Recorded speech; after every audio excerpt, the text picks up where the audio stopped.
Mga kababayan, mga kapatid, nakakalungkot pong sabihin sa inyo, meron na naman pong isang INC na tinatawag na mga iglesia ni Manalo ang nakatikim po ng pamalong bakal.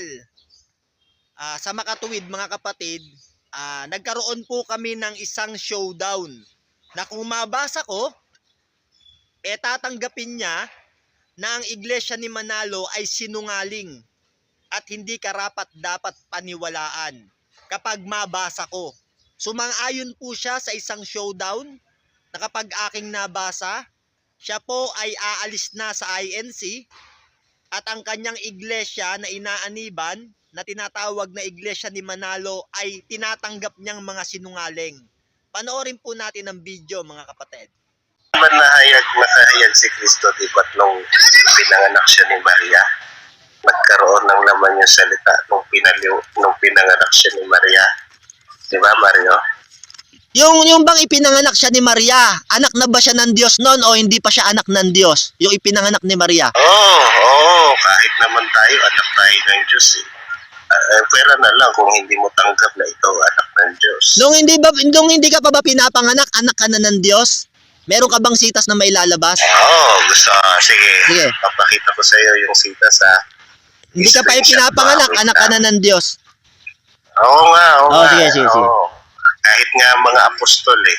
Wala pang sanlibutan. Anak naman tayo ng Diyos eh. Kahit yung, tanggap mo ba, Mario, na anak ng Diyos ang mga apostol? Hindi, sige, basahin mo lang nung wala pa ang sanlibutan, sige. anak ka na ng Diyos. Sige.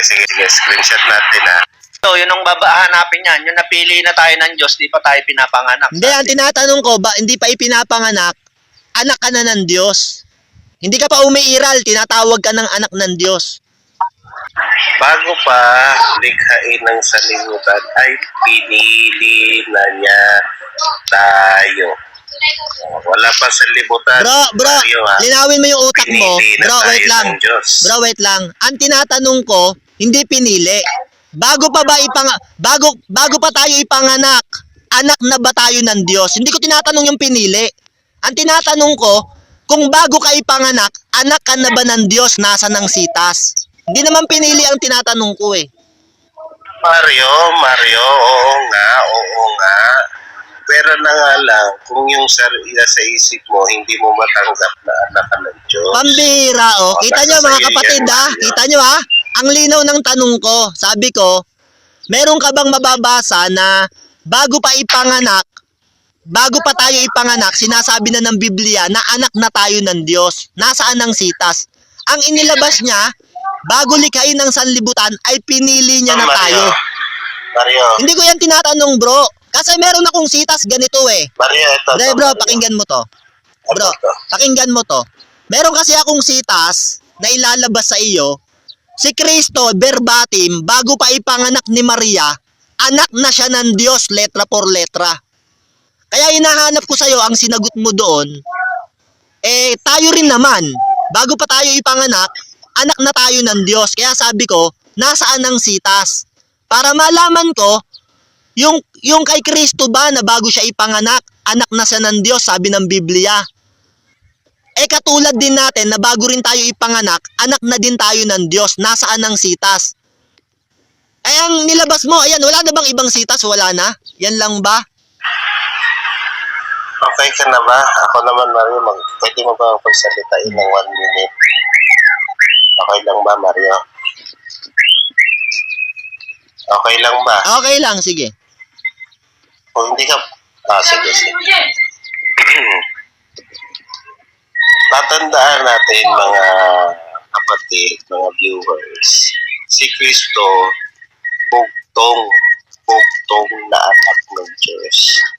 Oo. Pag sinabi mo bang pinili na ng Diyos tayo bago pa sa sanlibutan, hindi ka ba naging anak nun? Pinili na nga tayo bago pa sa sanlibutan. Pagka, ikaw ba, Mario, pag pinili ka ng Diyos, hindi ka ba niya anak? Mario. Yun ang tanong. Bra, yung ginagawa mo, bro, maling analogy yan eh. Maling paliwanag yan eh.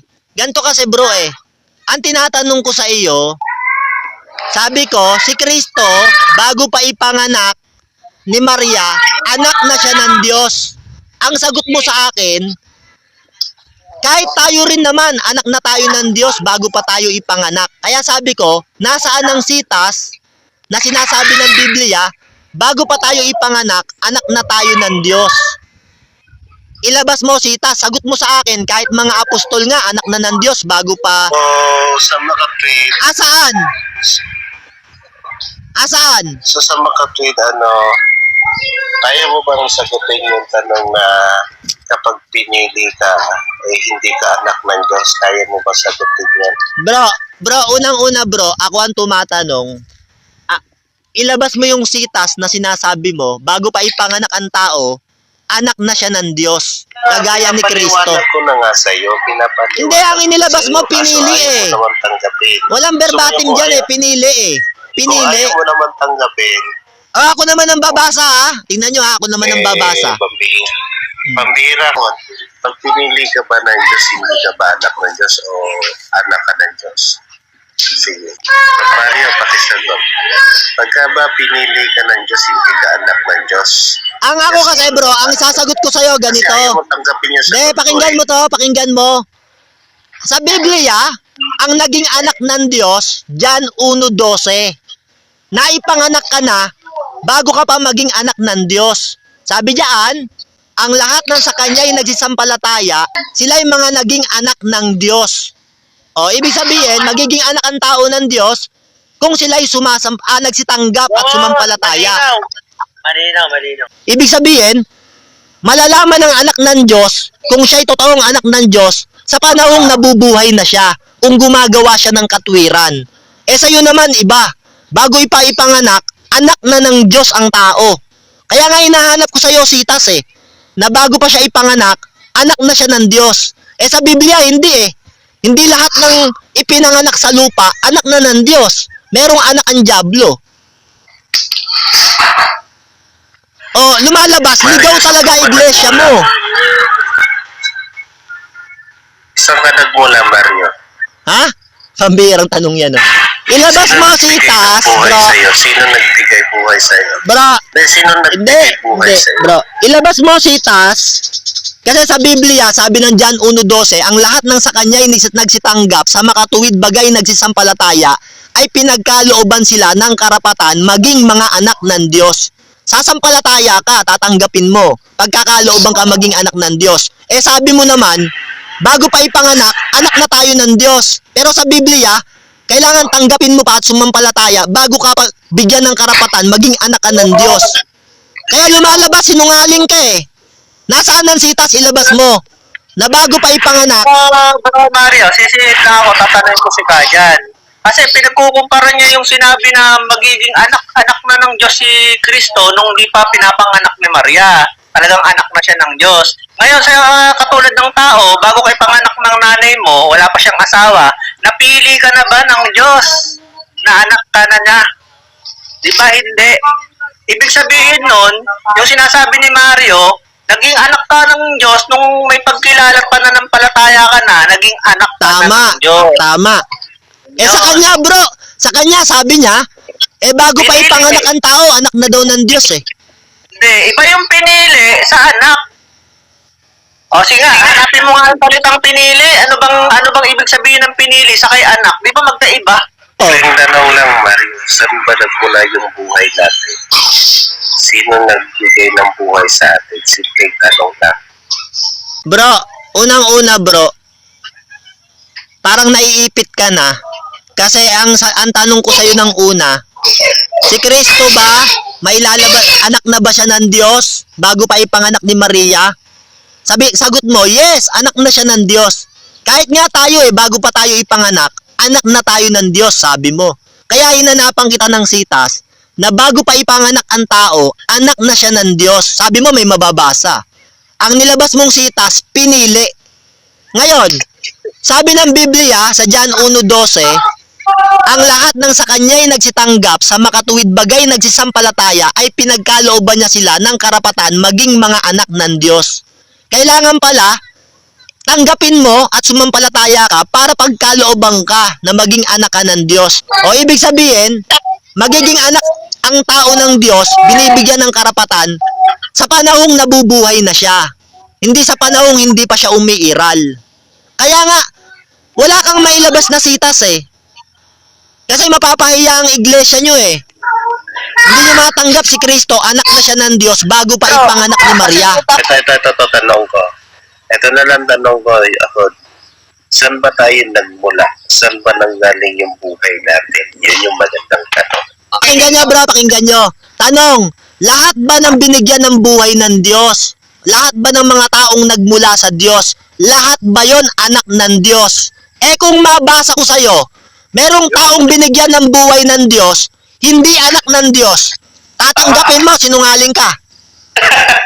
Patay ka, yari. Letra por letra. Ipit ka dyan, bro. Bro ka dyan, ipit ka dyan. Sa Diyos galing ang buhay niya, ha? Pakinggan nyo mga kapatid, ha? Babasa tayo, letra por letra. Sa Diyos galing ang buhay niya, pero hindi siya tinatawag na anak ng Diyos. Tawag sa kanya, anak ng Diablo eh. Pero Diyos ang nagbigay ng buhay sa kanya. Sige, basa. Bro, basa na. Babasahin niya, pero aminin mong sinungaling ka ka dyan. Babasahin niya. Oo, tama. Basa na. Inahamon yun yung kapatid ng Mario, ayaw mo bumalag. Babasahin niya, aaminin mo sinungaling ka, ayon ka. Nasaan yung talata, Mario? Ang kapalit, pag nabasa na merong anak ang Diablo at merong anak ang Diyos, pero lahat yung galing sa Diyos, yung kanilang buhay. Pag nabasa yon, iiwan mo na yung INC sa harap naming lahat. Iiwan mo na ha, hindi ka na INC. Basa na, Mario. Hindi, sumagot ka muna. Payag ka doon. Iiwan mo na yung INC, mangangako ka ngayon. Titingnan natin. Hindi, wag mo iagis ang perla sa baboy, sabi ng Biblia. Magpakalalaki Titingnan ka. natin kung Magpakalalaki tama ka. o sablay. Dyan, magpakalalaki ka. Kung mabasa ba ni Bro Mario? Iiwan mo Kaya na yung titingnan natin kung tama ba yung pag-identity nyo. Alam mo ka dyan, may gusto kang patunayan eh. Ngayon, may gusto din patunayan si Bro Mario in a showdown. Ba't ngayon umatras ka sa hamon? Ulitin mo na lang yung ano mo ka dyan, yung tanong mo para tanggap mo yung sagot. Ulitin mo yung tanong para babasahin ni Bro Mario. O ngayon, sabi niya ganito, pakinggan niyo mga kapatid ha, sabi niya, ang buhay daw natin ay galing sa Diyos. Ibig sabihin, lahat tayo anak na ng Diyos dahil galing sa Diyos yung buhay natin. Yun ang pinaparating niya. Kaya sabi ko, kung mabasa ko sa'yo na merong binigyan ang Diyos na binigyan niya ng buhay ang tao pero hindi siya anak ng Diyos, tawag sa kanya anak ng Diablo. Pero sa Diyos din galing ang buhay niya. Pag nabasa ko, tatanggapin ni Kadyan ngayon sa harap natin lahat, ilalatag natin, tatanggapin niya na ang iglesia ni Manalo ay sinungaling na iglesia. Mangangako siya ngayon. Babasa tayo. Gusto mo ba yung hamon Kadyan, tatanggapin mo ba yung hamon ni Bro Mario pag mabasa niya? Yan, maririnig yung lahat ha. Merong anak ang Diablo, merong anak ang Diyos. Magkaiba yon. Pero lahat galing sa Diyos ang buhay. Kadyan, kasi may mawawala pa sa'yo yung talata eh. Kasi pag nasasama mo yan, pag naiipit yan si Kadyan, hindi na nag-open mic yan eh. Kilala ko na yan eh. Ano? Ang kondisyon, mga kapatid, kayo ang uhusga ha. Hindi kami. Babasa ako verbatim, hindi kami uhusga, kayo. Ngayon, pag nabasa at napatunayan, naka-record to, tatanggapin ni Kadyan, ipopost ko to, na ang iglesia ni Manalo ay sinungaling at umamin na ang isang INC. Narinig ko yan. Kahit ako hindi MCGI, papanig ako sa'yo. Hindi ako sige. MCGI, pero nasa iglesia ako nag-cross. Tatanggapin niya ngayon. Sige, narinig ko yan, bro. Ganito na lang. Babasahin mo, Mario, babasahin mo yung talata. May silbi naman Dali yung lang, talata. dali lang. Mario. Wait lang. Babasahin mo ngayon yung talata. Titingnan natin kung tama ba yung pagkaunawa nyo sa nakasulat. Yun ang maganda. Hindi, walang problema. Wag ikaw ang titingin. Kasi ang INC, kahit sa bunutan mo yan, kalbo yan eh. Mahirap yung umunawa eh. Yung tao ang uunawa, yung mga makakapanood at makakapakinig ng video na to. Ang isa lang gagawin mo, tatanggapin mo na pag nabasa na merong anak ang Diyos at may anak ang Diablo at hindi lahat ng binigyan ng buhay ng Diyos ay anak ng Diyos.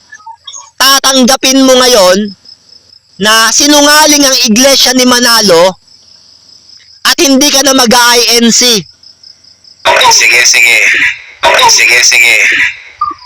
Siya naman ang Sige, ganito, sige, tatanggapin natin yan. Siya naman ang Sige, ganito, sige, tatanggapin natin yan. Ano naman yung napag-usapan niyo? Sige, bro Mario, tatanggapin natin. Sige, tatanggapin na natin. Pero, Sige, bro Mario, kasi tinanggap na niya eh. Okay. Okay mga kababayan. sige, basta, dali lang bro Mario, bago mo basahin, basta yun ang dila, walang magsasabi, nabasa na, ano. Baka hindi na kami makapagtanong. So, pwede kami magtanong ha, pag nabasa mo na yun ha. Bawat isa dito magbibigay ng hindi bro Mario, after nung mabasa, mapaliwanag mo, bawat isa dito magbibigay kami ng mga konklusyon namin sa nabasa mo. Tama. Tama. Bago yung tanungan, conclusion muna. Bawat isa. Kahit siya, pwede rin mag-conclusion. Next. Ngayon, ganito. Mga kababayan, mga kapatid, naka-record ito. Ang kausap ko, tinatanggap niya na pag nabasa na sa kanyang paniniwala kasi, lahat ng mga nilalang ng Diyos at binigyan ng buhay ay mga anak na ng Diyos. Sa makatuwid, sa kanyang paniniwala, bago pa tayo ipanganak lahat, anak na tayo ng Diyos. Hindi pa tayo ipinapanganak, anak na tayo ng Diyos. O kaya ngayon, babasa ko, mga kababayan, na merong binigyan ng buhay ang Diyos. Sa kanya galing yung buhay ng tao, pero hindi siya naging anak ng Diyos. Naging anak siya ng Diablo, pero sa Diyos galing yung buhay niya. O kaya dito sa lupa, merong mga tao, anak ng Diyos, meron din mga anak ang Diablo. Kahit sa Diyos galing ang buhay nila. Yun ang babasahin ko. Tanggap ngayon, pag nabasa ko, mga kababayan, mga kapatid, tatanggapin ni Kadyan, tinanggap niya na ang iglesia ni Manalo ay sinungaling na iglesia at hindi karapat dapat paniwalaan. Kayo na umusga, mga kapatid. Eto na, babasa na ako. Sige bro Mario, okay, go na. Okay. Sabi rito, sa unang Juan ng 3, ng Gis, dito nahayag ang mga anak ng Diyos at ang mga anak ng Diablo. Ang sino mang hindi gumagawa ng katwiran ay hindi sa Diyos, ni ang hindi umiibig sa kanyang kapatid. Sa makatuwid, lahat ito na tinatawag na anak ng Diyos at anak ng Diablo, galing sa Diyos yung kanilang mga buhay. Pero, bagamat galing sa Diyos ang kanilang mga buhay, merong mga hindi tinatawag na anak ng Diyos. Meron palang anak ang Diablo kahit sa Diyos galing yung buhay niya. Yan ha, malinaw naman yung talata. Unang Juan 3 ng Gis. Wow, hindi ko nagulat din ako sa binigay mong talata kasi dito pa lang bro malinaw na eh. Dito nahahayag ang mga anak ng Diyos at ang mga anak ng Diablo. Dalawa pa lang mga to bro, anak. Hindi lahat ng may buhay bro, anak ng Diyos. Napakalinaw bro. Tama! Amen! O, next naman. Ayan. Ito totoo lang. Ngayon ko lang nalaman yung talata na yan.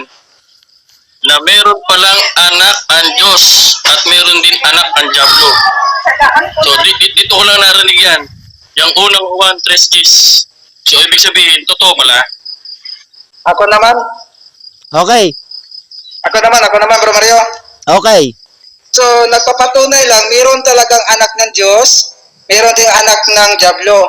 So, kung mababasa din natin sa ibang talata na mayroong mga ipinanganak na talagang hayop, ayon sa Thessalonica, yan lang. Kasi bro, ganito pakinggan nyo to. Hindi naman pwedeng sabihin mo agad na anak ka na ng Diyos. Kasi ang maghahayag niyan ang Diyos Hindi naman tayo. Ang katunayan, Roma 8:9. Sapagkat ang nananabik sa pag-asa ng mga nilikha ay naghihintay para sa paghahayag sa mga anak ng Diyos. Ang maghahayag ng mga anak ng Diyos, yung Diyos. Hindi naman ikaw ang magpapasya. Nasasabihin mo, anak ka na ng Diyos.